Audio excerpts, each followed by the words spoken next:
I recently went behind the scenes at one of Europe's biggest theme parks, and it was crazy. The ride manufacturer Intamin very kindly invited me down to Portaventura World in Spain to take a look very exclusively at 3 of their different rides at the park, with one of Europe's fastest accelerating coasters, Furius Baco, Europe's tallest and fastest roller coaster, Red Force, and the main event, probably the most technologically advanced roller coaster in Europe at the moment, Uncharted, their indoor multi-dimension coaster. And some of the stuff they showed us with all of this was just insane. And luckily I got to film it all for you to see today, just around a month later. But if you do enjoy this behind the scenes video and you want to see more, then be sure to subscribe to the channel so you don't miss future behind the scenes when I go and do them. Because this one was so much fun to check out and very interesting, very nerdy. But a lot of this interests me, okay, so let it slide. So here we go then. What did we capture at the event? Of course, I was going to film a vlog, but I thought I'm not going to be sat inside the Uncharted warehouse going, hello! Thought it'd be cool to do a little overview talk afterwards, like I'm doing here. But we turned up to the back of house area at Portaventura World, and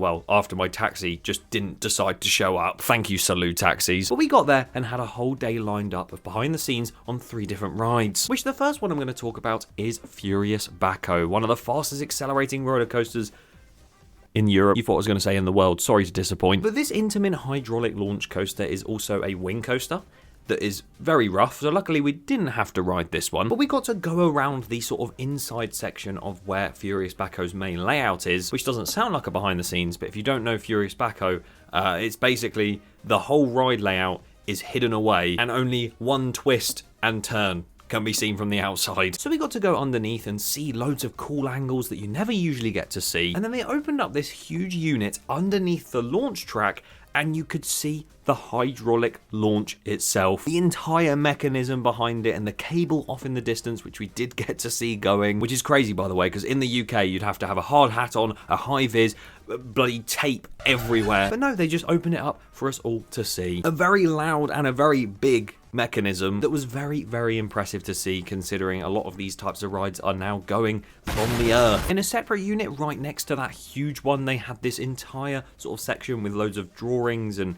cabinets. I could see a lot of Intamin designers that were there sort of going through the different designs and, oh, look at that diagram, oh, I know what that means. I ain't got a clue. But what I do know is the fact that a lot of the ride does run on this PC right here, and it runs on Windows XP or Windows Vista. Either way, still quite an old operating system and quite funny. There were loads of pressure gauges as well, and you could just see so many different things in and around this building, including the car that a lot of maintenance workers seem to use to get around the park, and the direction signs just outside where one of them says Taller Furius Baco 255. Are we getting a Furius Baco reborn that's going to be 255 foot tall? That was quite funny to see as well. They took us round the side to the maintenance bay. It is literally right next to the station, and there was barely anything in there, except from, of course, the tracks where they would sort of put the trains, and also loads of bits just around. Springs, wooden planks, seats, and restraints. And they even pulled out a couple of Intamin wheels for us to hold, and I can't lie, they're quite heavy. But it was really cool to go up and underneath that maintenance area and just sort of see what they have to work with when they want to maintain the ride. I also really appreciated this 4G internet tower that was themed with brick. But after this, we then headed over to Ferrari Land for Europe's tallest and fastest roller coaster. Behind the scenes of that, Red Force, which if you somehow hasn't realized is actually my profile picture, even still. It's a cool ride, okay? Red Force was still very interesting, but it wasn't as interesting as the other two, purely because a lot of what you see already is the behind the scenes. So for instance, the maintenance bay out the back, we got to walk down there and go right next to it. Sadly, couldn't go under and around the train that was there, but again, it is just those track pieces with the trains just resting on them and loads of bits and bobs around. Although there was no wooden planks lying around on this one. We got to go into the station and sort of go in the parts that you wouldn't usually stand in. For instance, where all the sort of Ferrari theming is and all the different F1 car pieces, and we got to see really close up to a little control panel. Got to see yet another very confusing power room for the launch of Red Force underneath it, which this you can't usually see, so that was very exclusive. And once again, there was just so many cabinets with so many like ventilation units and loads of different like servers and everything, even stuff to do with cooling because it's so hot there. And it looked like from this angle that it was just all running off of a singular laptop. But I don't think that's the case. I just got really confused thinking, oh, if a laptop can run an entire roller coaster on it, then I better start building. But all that tech stuff was very, very cool to see until they took us up onto the grandstand, and I sort of thought, Why are we here? We're just sort of looking at the ride. Are we going to see it run and then go over the top hat and come back down? Oh, you know, it's cool, but it's not really behind the scenes. Until the staff member who's touring us round takes his radio and says something in Spanish over it, puts it down, and then comes over to us and says, oh, we're about to run the train and we're going to roll it back for you. Roll back! Loads of us took to the front and watched it launch up, barely make it over, and then come all the way back down. And they ran that purely just for us to see, which is really funny because I did post a video about that on Shorts, and a lot of people in the comments were doing some mathematical equations, talking about the mass of the train and the fact it's empty and that's why that happened. No, they just did it for us. There's nothing deeper than that. But that was awesome to see. I'm really grateful for the fact they managed to roll it back for us, because that added something extra to an already very good day. Because the main event, of course, was Uncharted, the multi-dimension roller coaster, indoors, very, very technical, with some first-of-its-kind elements and a first-of-its-kind train. And we were about to see behind the scenes of it, and I really wasn't expecting to see as much as we did. Once again, the launch mechanisms and all the cabinets and stuff were quite a distance away from the actual warehouse this time, and we got to look in there, very similar to the Red Force one, you know, just a lot of wires and confusing diagrams that make no sense to someone like me. And then we headed up to the maintenance area, which was surprisingly outside, which I really wasn't expecting. I believe they brought the train out just for us to see on this outside section. Usually they use that for when they're going to crane off a train and take it somewhere. Nope, they just decided to put the train there for our pleasure. And we got to walk so close to it and walk underneath the mechanism, see it in all its glory. Obviously the huge Intamin wheels, and you could see the massive rotation platform underneath the actual car itself, and all of the crazy mechanics behind that. I don't even want to go into it. It sounds so complicated. And from that point, we realized that we were about to take a few more steps into the building with all of the lights on and see it for what it is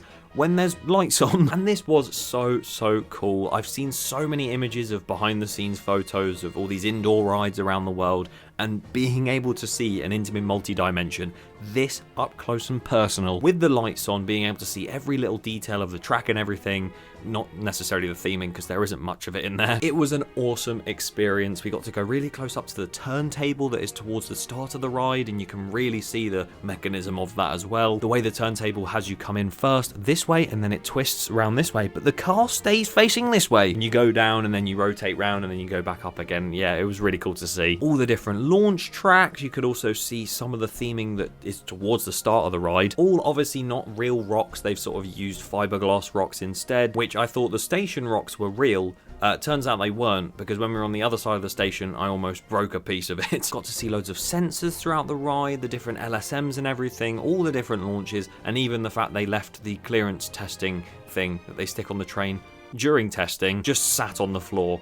Like, they haven't even bothered to move it. The train in the station as well, with all the lights on underneath too. That was really cool to see. And then again, we're sort of just walking around, and then they go over the radio and say, oh, we're going to test it whilst you're standing right in the middle of it all. With that train you've just seen in the maintenance bay, so they switched it on the track, put it on, and then had it reverse back into that swing launch. And look at this. Look how cool this is. It went so fast past us, and then up the spike and back down again. Seeing this technical marvel of a roller coaster, navigating its layout with the lights luminous. There was so many big words in that. Honestly, it was a once in a lifetime experience, and I really enjoyed it. And it got that much better that they sent us round the front entrance and back in to then have a ride on it with the lights on, which to those I spoke to on the day would agree with me. I think it's better with the lights on than it is with the lights off. It was just really fun to see what was going on around you and how everything works whilst you're on it, and how the turntable switches as you're sort of moving around and all that stuff. Seeing the fact the screens barely blend in with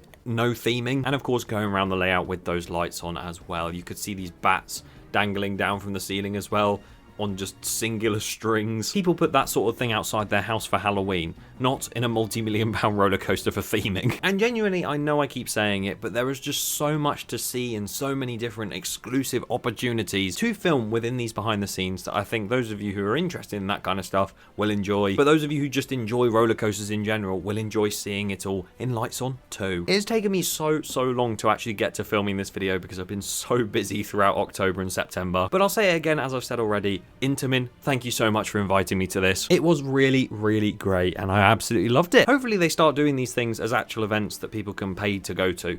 because I think that'd be really awesome. Did you guys enjoy seeing behind the scenes on these coasters? Do you want to see more in the future? If so, leave a like and make sure you subscribe to the channel if you haven't already so you don't miss future content that might include behind the scenes like this. In fact, I already did one on the Vekoma Madhouse at Alton Towers Hex, which you can go and see right here. How that works. It's very interesting. Did you know, so this Furius Baco ran on Windows XP or Vista, Hex ran on 98. Yeah,